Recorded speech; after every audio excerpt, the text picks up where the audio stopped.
Good morning, street snappers. I'm trying to squeeze in an episode between coming back from Venice and setting off again from Venice, which I'm doing tomorrow. So in today's cracking episode, we'll be exploring a controversial book. I'll let you into a secret about how my early childhood shaped my street photography. I'll give you a real-world perspective on the medium format Fujifilm GFX 100 RF, and is it any good for street photography? We'll talk about my writing journey, we'll look at who are the future greats in street photography, and should or shouldn't you use zoom lenses, and much more.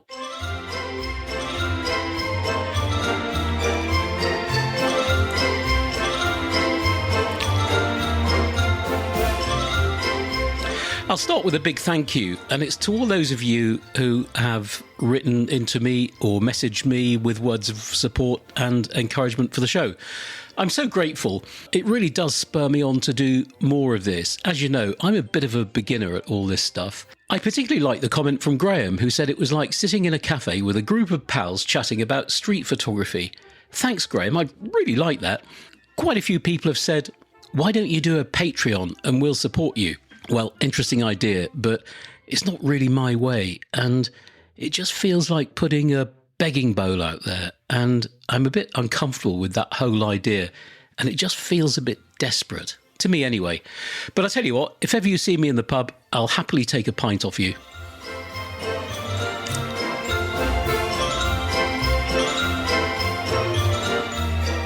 Well, I've just got back from a weekend in West Wales with Alex, my son, and what a cracking weekend we had.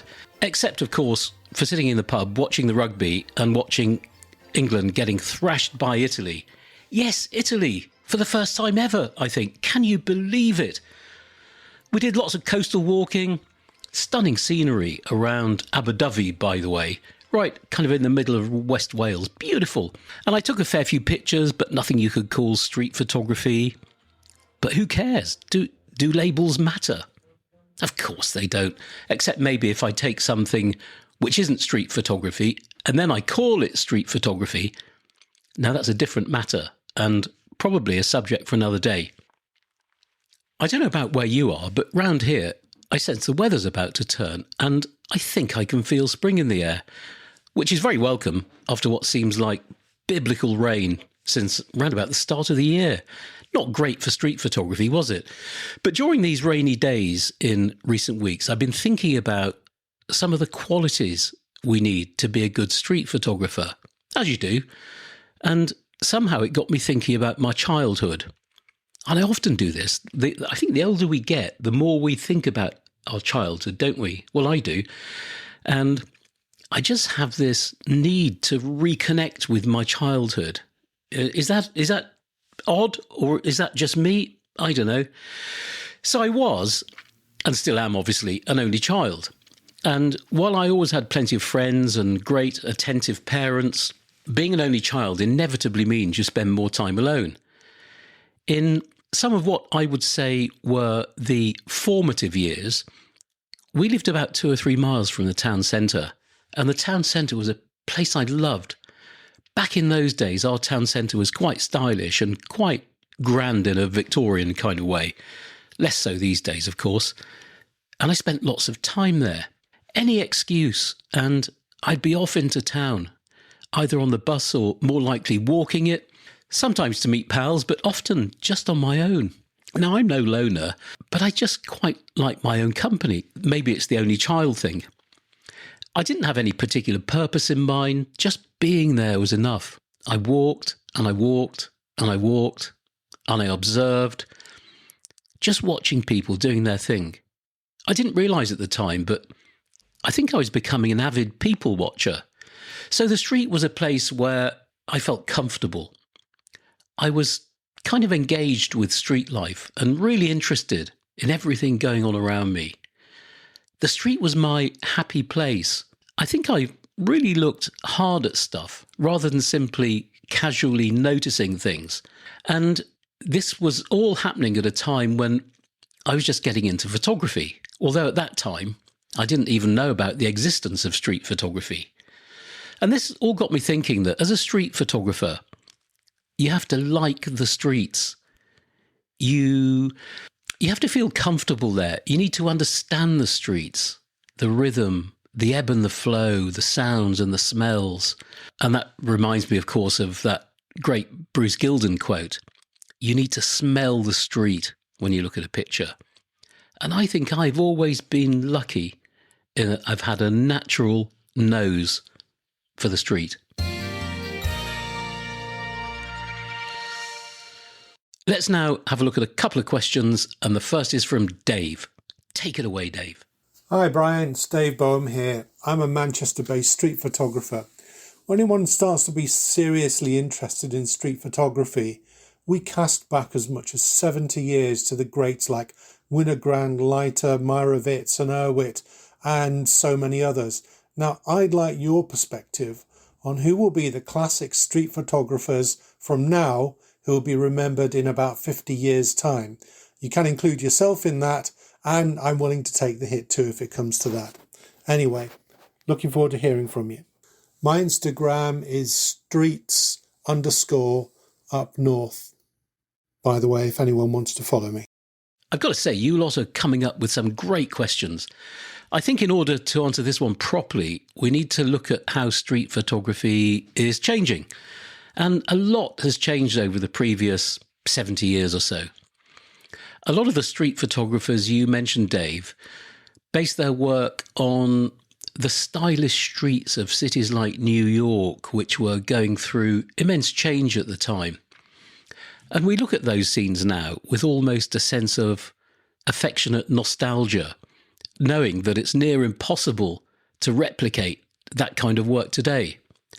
So the sands are shifting, or have shifted, and I think street photography has gradually been going off in a very different direction, particularly in the previous 5 or 10 years.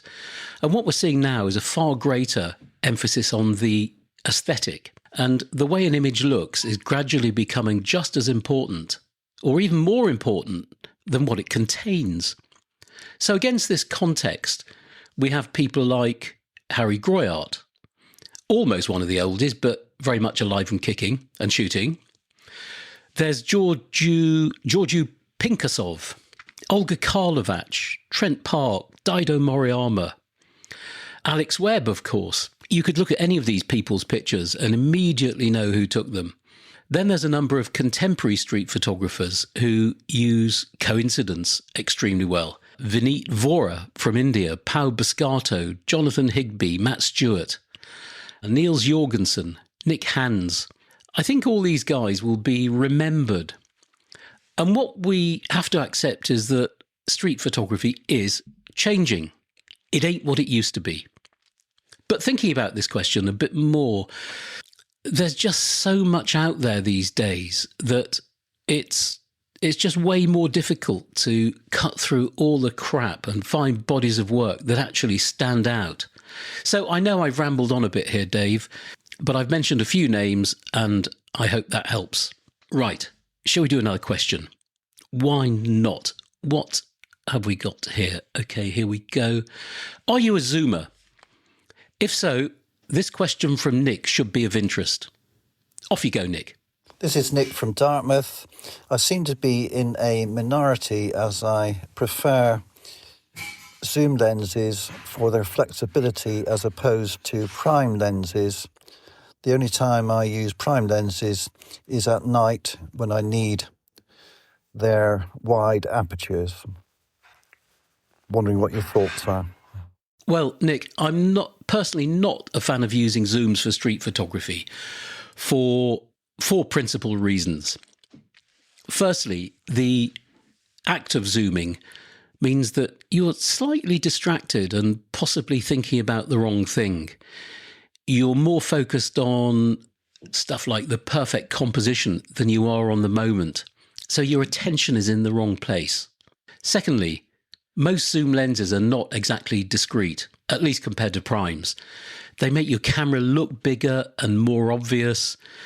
They just kind of get in the way and you look like a photographer, which is never a great look for candid street photography. Thirdly, zooms are inevitably bigger, they're bulkier, they're heavier, than primes. So if you're holding one all day, you're certainly going to feel it before the end of the day's finished. And what else have we got? Oh, image quality. Finally, the image quality isn't as good as it is with primes. Okay, maybe it's marginal and not necessarily a deal breaker, but we need all the help we can get. So for me personally, I always use primes. And in fact, I don't think I've used a zoom lens since God was a Lance Corporal. Just a point on questions for the show, and I'd love to hear from you with your questions. All you've got to do is record yourself speaking into your phone with your name, where you're from, and then the question. Feel free to add your Instagram handle if you'd like a little exposure, and Bob's your uncle. If you prefer to email the question to me, that's fine. You can send either the email or the voice note to brian@streetsnappers.com. So either way is fine, although I think we'd like to hear the voice of the person behind the question. The personal thing is a lot nicer, isn't it?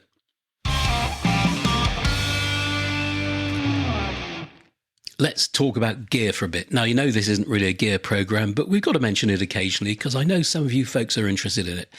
So in today's gear slot, I'm going to be looking at whether the Fujifilm GFX 100 RF is a good choice for street photographers. Now, I've had this camera for around 4 months and I've quite enjoyed using it. Note that I say quite. I started my RF journey, let's call it the RF for the purposes of this conversation, when those lovely people at Fujifilm lent me one. Thanks, Andreas. My initial findings were a bit ambivalent, shall we say. And it has just made me think that this is a bit of a Marmite camera. So let me split this up into positives and negatives. So on the plus side, there's no getting away from the fact that technically this is a truly superb camera. With over 100 megapixels, the resolution and the detail is simply outstanding. This aspect of the camera will blow anyone away. In fact, it's way more than any normal person needs, and I reckon it can resolve better than the human eye can. For those of us who like gimmicks, and I know a lot of us do, there's stuff like an aspect ratio dial. I bet you never knew you needed one of those. There are film simulations galore, and some of them are quite fun, but I just think, why not just shoot raw? Anyway, that's me. And if you're shooting video, there's a bewildering options list. I don't know what half that stuff means, and so on and so on and so on. So it's got a lot of features, a lot of, if you were cynical, you could call them gimmicks, but hey-ho. Now, a major concern for most people, or for many people with this camera, that there's no IBIS, which I always thought was a disease of the bottom. With that, I don't know, what is all the fuss about? I can't really see what the fuss is about with IBIS. I've managed without IBIS for 50 years, without any issue. And I think I know how to hold a camera still. And so I don't need Nanny to help me along. So I'm not really concerned about the lack of IBIS. It shouldn't be a problem. Now, I had my RF in a super small rig leather half case, which was great, and it made the camera feel a bit chunkier, and it gave it protection. The overall weight and the size, the balance of the camera are great. No complaints there. It's a reasonably solid chunk of metal, although it is taller and heavier than the X100 range, as you'd expect. But it still feels like one of those in the hand. It feels like an X100 on steroids. So if you're coming from a Fujifilm X100, whatever, this camera would feel quite normal to you, and you would probably instinctively warm to it. But what I would say is that if you pick this up, having had a Leica in your hand, it'll probably feel a bit cheap, which is a shame as it costs roughly the same as a Leica Q3, which it's often compared to. Now, a big plus with the lens it comes with a 35mm lens, and remember, medium format terms, this is 28 in full frame terms once you've done the conversion. So it comes effectively with a 28mm lens. Because the sensor is so big and great, you can crop to your heart's content, and it's a bit like having a mid-range zoom. You can do as much cropping as you like. Now, I know this would suit some people, but for me, it's not really how I like to work, but I can see the attraction. So the negatives, as I found them with this camera.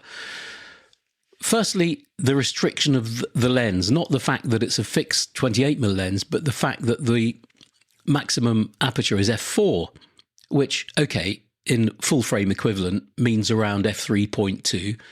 So no big deal, you might think. Well, it is quite a big deal for me, I've got to say. I often shoot wider than this, especially at night, or say for street portraits. So I found this a little bit disappointing and a little bit restricting. Secondly, and probably more importantly, in general use, I found the camera just a little bit too slow for me. The time needed to acquire focus, then for the shutter button to react once you've pressed it, it just felt like an age, and I'm used to having something a bit more instantaneous. But if you're the kind of intentional, deliberate street photographer who likes to do a lot of fishing, which I am sometimes, I've got to say, then all this is not much of an issue. But if you're the kind of spontaneous hunter where you're pressing the button, click, click, click, click everywhere, you're going to find it a bit slow. It feels quite chunky in the hand, but as I've mentioned, if I had that in one hand and a Leica Q3 in the other, I know which one I'd be putting back on the shelf. And that's because feel and ergonomics are really important to me. And these two cameras are like chalk and cheese. The Fuji feels a little toy-like by comparison. And yes, I know, I do keep referring back to the Q3, but that's the camera the RF is often compared to. And I think it's a reasonable comparison. They do more or less the same job. They cost pretty much the same, but they are different cameras. I think my final words on the RF can be summed up like this. I've just got back from a week in Venice, and the only camera I took with me was the RF. And I spent the whole time wishing I'd had my Q3 with me. And I guess that says it all. So for street photography, I know my view is maybe not. You know, this camera has its uses. I don't think street photography is one of them. But this is all my view. So, hey, don't just listen to me. Try one. If you go to the Fujifilm shop in Covent Garden, if you're in London, they'll lend you one for a couple of days at absolutely no cost. So why not try one for yourself and see what you think? Now, I'm talking about Fujifilm in London here. I know we have a lot of international listeners, and I'm sure they do this at Fujifilm places around the world. That sound means that it's time for my weekly rant. If you're new to the show, this is what I call my hand grenade slot. I have actually got a real-life British Army hand grenade in my left hand at the moment, and I'm going to metaphorically lob it into something I need to vent my spleen about.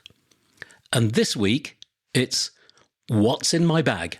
If you like watching YouTube videos, that's a phrase that probably sets your teeth on edge. Well, it does mine anyway. There must be hundreds, even thousands of YouTube videos called What's in My Bag. And they seem to get thousands or tens of thousands or hundreds of thousands of views. What is the fascination with what's in other people's bags? If there's a particular photographer I'm interested in, the last thing I want to know is what they put in their bag. Who cares? It's like saying, what's in your pocket or what's in your underpants? It might be of great interest to you, but does the world really want to know? Well, look at all these videos. Apparently the world does want to know. So maybe it's just me. Maybe I'm weird or something. Maybe I'm missing something. But guess what? I have a big bonus for you in today's episode, and I'm going to tell you what's in my bag. So here we go. Excuse the rustling. What have I got here? Oh, it's a camera. Guess what? Funny that, isn't it? Who'd have thought it? And what's this? A lens. Oh my goodness. Whatever next? You must be salivating now. And, oh no, look at this. A couple of lens tissues. Wonderful.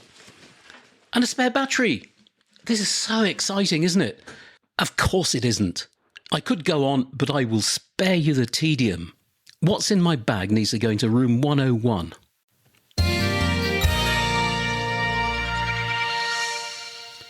Let's have another question. I like questions. And this was an emailed question who's written in. It's from Martina, who's in Gdansk in Poland. I've always wanted to go to Gdansk, actually. And Martina asks, can you explain how you got into writing? Well, thanks, Martina. Short and to the point. I've only just finished writing my 9th published book. I'll tell you about this one in a minute. And I've been doing this writing thing for 10 or 11 years now. And it all started when I was at home. I was sitting in my office editing some images, I think, and the phone rang. It was Jason from some company I didn't recognise, and my immediate thought was, this bloke's trying to flog me something. So I gave him short shrift, politely of course, and ended the call. 5 minutes later, I got an email from Jason suggesting that I'd possibly misunderstood him. He explained that he was a publisher working for Ammonite Press, who are one of the world's top publishers of photography textbooks. And would I be interested in authoring a book called Mastering Street Photography? So I quickly apologised, got some more info, accepted his offer in principle, and 5 days later, a 12-page draft contract had popped through my letterbox. And that was the start of the writing career. The next thing that happens is I got a call from the same publisher about a year later saying, how do you fancy writing a book called 52 Assignments Street Photography? Which I did. And then they got me to write 52 Assignments Black and White Photography. And then another book for the same publisher called Street Photography Workshop. And you can find all these books. These are all in bookshops and, they're around the world and they've been translated into many languages. You can get them from Amazon and, the booksellers wherever you are. And then I got a call from Rocky Nook, the wonderful US-based publisher, who asked me to write a super little thing, a tiny book called the Street Photography Pocket Guide, little thing that fits in your bag. So I did that. That was fantastic. That's gone on to be a massive seller, interestingly.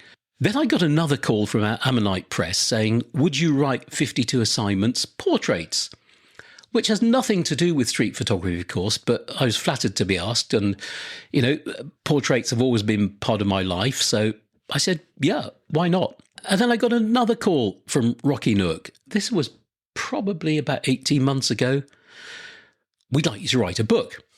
And we talked about this for a long time. And the concept and the title we came up with was Street Photography Manifesto. And this is my favourite one between you and me. And again, this is selling well across the world. I've got to pinch myself sometimes, from this random call from Jason in 2015. I've now written, so far 8 books. But finally, I've just submitted the final manuscript for my 9th and latest books, which is 52 Assignments Street Photography at Night, which should be in the shops in the autumn. So that's the journey, Martina. It all started with this random phone call, which I ignored. And thank goodness they persevered, or else none of this would have happened.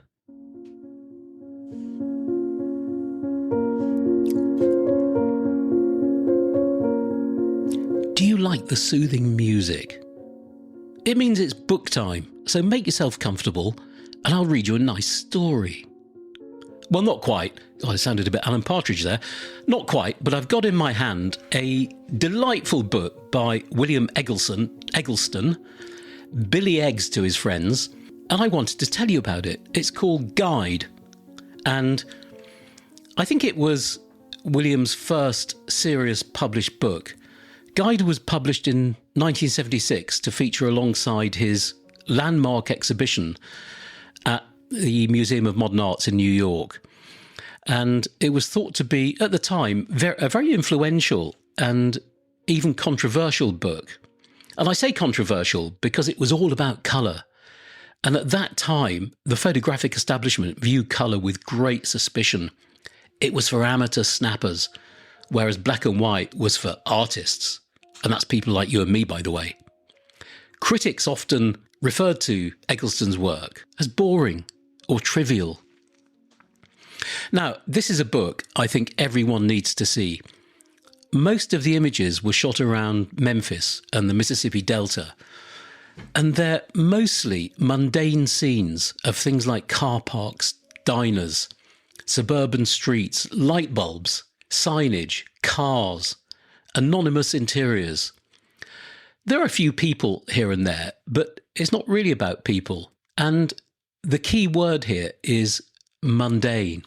We often hear the phrase beauty in the mundane, and this book is the perfect example of it. Eggleston almost made the word fashionable, and by using bold, saturated colour, he lifted the mundane and the banal into something luminous, strangely luminous, and almost unsettling. One thing about Eggleston's work is that his style is often described as democratic, which I think is an interesting word. He's often quoted as saying he photographed democratically, meaning that everything in front of the camera had equal importance. Interesting concept. Now, this could mean the use of very unremarkable subject matter, like the tricycle on the front cover of this particular book. It could mean casual or even apparently thoughtless compositions. It could mean psychological ambiguity. His pictures will often appear simple when you first see them. Too simple. But the more time you spend looking at them, the stranger or more meaningful they become. Now, let me say at this point that much or most of this book is not street photography in the classical sense, although it gets close to it in parts. But to me, it's very interesting photography. But look, the reason I really like it and recommend this book is that the images don't appear to try too hard. And they're a reminder to all of us that the extraordinary often hides inside the ordinary. This book is less about individual images. It's more about a way of seeing, and it invites the viewer to just slow down and recognise these forgotten fragments of everyday life.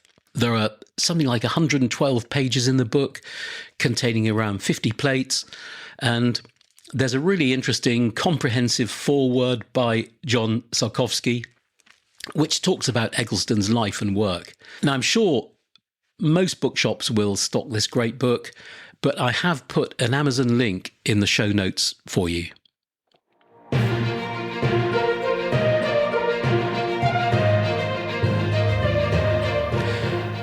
It's time for the news, and not a huge amount of news to report this month. I'm a bit pushed for time, actually, I've got to say, off to Venice tomorrow. So just a few tasty tidbits for you. It's almost time for the photography show, the annual show at the NEC in Birmingham. Are you going this year? This is a UK thing, so apologies to my international listeners, and it runs from 4 days from this Saturday, March the 14th, so it's Saturday, Sunday, Monday, Tuesday. If you've never been and you can get there, I definitely recommend it. There's a great programme of talks, seminars, tutorials, and of course a massive trade show where you can buy just about anything, usually at a decent discount. For the previous 8 years, we've had a little exhibition stand there, but we thought we'd give it a break this year.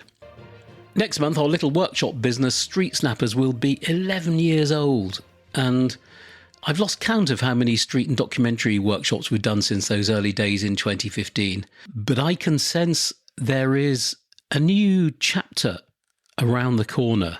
I'm not going to say any more. I'm hatching a few secret plans. Who knows what the next 12 months will bring? I'll keep you posted. In terms of social media for photographers, there's a new kid on the block called IBIS, and that's IRYS. And it's a new app set up by the photographer Alan Schaller. Now, I've yet to have a close look at IBIS, but at 50 quid a year, I'm not yet convinced. And I'm always concerned that these things are a flash in the pan and they'll soon be history. And we've all been there, haven't we? We invest not so much the money, but a lot of time in getting to know a new app and building an audience, and then it flops or it stops or people lose interest. I mean, I would much rather just let something prove itself for at least a couple of years. I'm not an early adopter with these things. I used to be, but I just wasted so much time. I'm not going to do it anymore.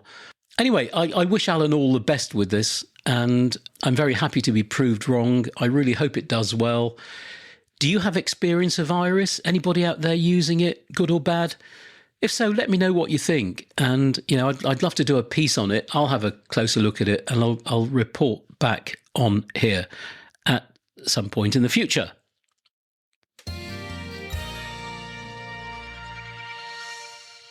we are coming to the end of today's episode, and I'm just about to start packing for another Venice trip. And as I'm sitting here in my office, I'm staring at a big black box on the other wall, and it's that Ugreen NAS hard drive unit I told you about last time. And I've been looking at this thing for 2 weeks now, trying to pluck up the courage to set the thing up. And I need to do a YouTube video about it. And I promised you I'd report back on what I thought. I've just been really tentative about this. But I promise you, I'll get my head around it when I get back. I will have a crack. We shouldn't be intimidated by these things. So, once I'm back from Venice, and once the effects of 7 days worth of Negronis have started to wear off, I'll get cracking on the next episode, and I'll hopefully have lots more for you then. So, until then, ciao.